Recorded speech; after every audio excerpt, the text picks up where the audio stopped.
भारतीय संविधानाचे जनक, परमपूज्य महानायक, भारतरत्न डॉक्टर बाबासाहेब आंबेडकर यांच्या 134व्या जयंतीनिमित्त मौजे बोरफडी, जिल्हा बीड येथे डॉक्टर बाबासाहेब आंबेडकर यांच्या पुतळ्यास पुष्पहार अर्पण करून विनम्र अभिवादन करताना बोरफडीचे सरपंच कैलास घुगे, उपसरपंच लालासाहेब पन्हाळे,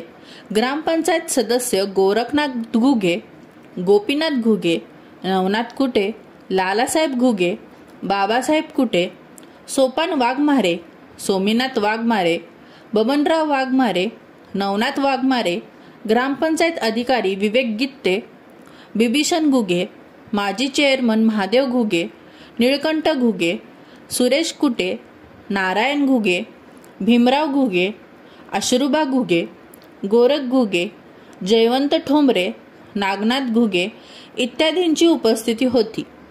यावेळी बोलताना सरपंच कैलास घुगे यांनी डॉक्टर बाबासाहेब आंबेडकर यांच्या कार्याचे वर्णन करताना शिक्षण, समता, बंधुता आणि न्याय त्याबरोबर व्यसनमुक्त समाज या त्यांच्या कार्याची माहिती दिली।